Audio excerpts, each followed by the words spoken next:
Welcome to The Explainer. So, think about your absolute favorite movie for just a second. Now, what if that movie wasn't just, a couple hours of entertainment, but an actual blueprint for your national identity?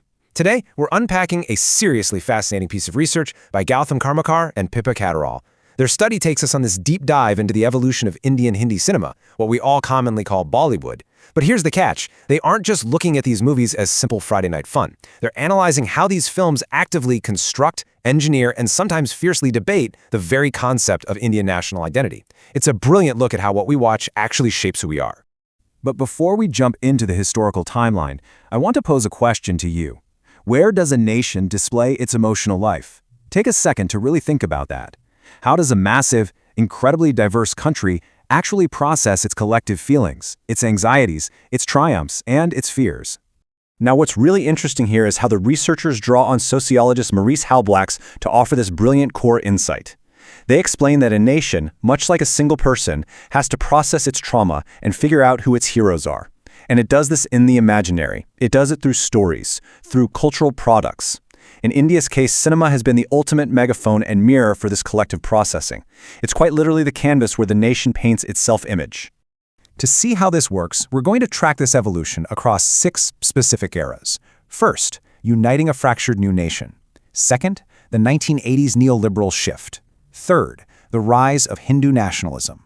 Fourth, the era of muscular nationalism. Fifth, counter-narratives and inclusion. And finally, Bollywood on the global stage. Okay, let's dive right into Section 1, Uniting a Fractured New Nation. We're starting right after 1947. At this time, the new nation was incredibly diverse and deeply, deeply fractured by the trauma of partition. The abstract idea of India needed to be made concrete for millions of people. And the researchers highlight how the Nehruvian state utilized early cinema almost as a pedagogical tool. Films like Mother India and Shahid weren't just blockbusters, right? They were absolutely crucial, unifying cultural forces that focused on shared anti-colonial sacrifices and a shared cultural ethos, just to bring a divided populace together. But, things shift pretty dramatically as we roll into the 1960s and 70s. As the study maps out, India is suddenly facing a rapid succession of external threats: the Goa Liberation War, the Chinese invasion, and conflicts with Pakistan. The researchers note that cinema pivoted in direct response to these crises. The focus shifted away from internal state building and went straight toward military valor. Patriotism and self-sacrifice on the battlefield became the dominant cinematic themes, basically because that is exactly what the state needed its citizens to rally behind during those turbulent decades. Which brings us to our second era, the 1980s neoliberal shift. The researchers actually pinpoint the 80s as a major inciting incident that fractured those old Nehruvian narratives. India started moving away from state-led socialism and began dipping its toes into neoliberal globalization. Multinational firms entered the chat. Global prospects opened up. But with all that change came intense middle-class anxiety over this intruding global culture. The researchers observed that cinema reflected this exact anxiety by turning inward. Films started focusing intensely on the family unit. We start seeing dramatic conflicts where the home, and by extension the nation itself, had to be defended against racialized outsiders and the perceived moral decay of global permissiveness. Next up is Section 3, The Rise of Hindu Nationalism. The study maps out a really significant contrast here in the national imaginary. On one side, you had that early Nehruvian era we talked about, focused heavily on shared culture, anti-colonialism, and state-led development. But as the researchers point out, the 1990s brought about the assimilation of Hindutva tropes into cinema. The focus shifted heavily to the concept of Bharat Mata, or Mother India, which was now framed as needing protection not just from external threats, but increasingly from internal enemies. Digging deeper into the 90s, the paper analyzes how events like the 1992 destruction of the Ayodhya Mosque kicked off intense debates on nationhood and a transnational moral panic. According to the researchers, this resulted in a very distinct cinematic shift. In films from this era, like Fana and Sarfarosh, they observe a growing trend of stereotyping minority groups, particularly equating Muslims on screen with the threat of terrorism. So the actual definition of who belonged in the nation was actively being redrawn by these movie narratives.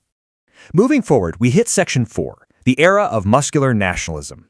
So moving into the 2000s and right up to today, the study introduces this fascinating academic concept called muscular nationalism. It was coined by scholar Cynthia Enlow, and it's defined as nationalism springing from masculinized memory, masculinized humiliation, and masculinized hope. So what does that actually mean for someone sitting in a movie theater? Well, the authors argue that in massive recent hits, think Ori the Surgical Strike or the Kashmir Files, aggression and belligerence aren't just action movie tropes anymore, they are presented as desired civic traits for the responsible Indian citizen. These films emphasize expressing love for the nation through unwavering and often very violent action. And the researchers show how this aggression actually evolves into another concept, techno-nationalism. Take the 2023 movie Mission Majnu, for instance. It's not just about soldiers on a gritty battlefield anymore. It's about celebrating the Indian state's triumph and sovereignty through high-tech devices, nuclear prowess, and completely selfless intelligence agencies.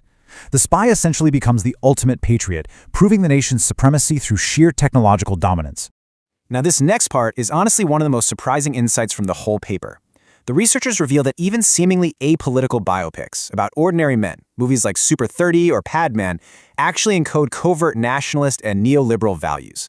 The study argues that instead of really tackling structural inequalities, these films reframe systemic societal issues as just mere hurdles for an individual male hero to overcome. Education gets reduced to its monetary value in Super 30, and female health kind of takes a backseat to male entrepreneurial hustle in Padman. Through these stories, the ideal citizen is subtly redefined as a successful neoliberal achiever. That takes us to Section 5, Counter-Narratives and Inclusion. But it's really important to remember that cinema is a dialectical battleground. For every dominant narrative, there's a counter-narrative pushing back, fighting for a very different, more inclusive vision of India. The researchers highlight films like Begum John, which forces audiences to confront the biopolitics of gender and sexual violence during partition, placing marginalized women right at the center of the nation's birth. Then you have Anak, which actively fights against the historical othering of Northeast India to push for real regional integration. And even recent massive blockbusters like Jawan are analyzed as advocating for democratized, egalitarian participation in the nation, totally regardless of caste or creed. And finally, Section 6, Bollywood on the global stage. The researchers point out that Bollywood's nation-building machinery isn't just confined to India's physical borders anymore. Thanks to the digital era and a truly massive global diaspora, the study shows we're now experiencing long-distance nationalism. Films like Razi and Airlift are purpose-built to appeal to transnational audiences, broadening the whole concept of the nation way beyond geographical boundaries. They showcase protagonists operating entirely outside of India, making the point that patriotism and a deep love for the nation's ethos can absolutely transcend borders and even be combined with broader global compassion. Which brings us to the end of this explainer. Karmakar and Catterall's research leaves us with this undeniable proof that cinema doesn't just passively reflect a nation, it writes it. So I want to leave you with one final thought today. If cinema writes the meaning of a nation, what story are your country's movies telling about you? Next time you sit down in a dark theater, grab your popcorn and watch the trailers end, ask yourself, what are you really being sold? Thanks so much for joining us, and keep learning.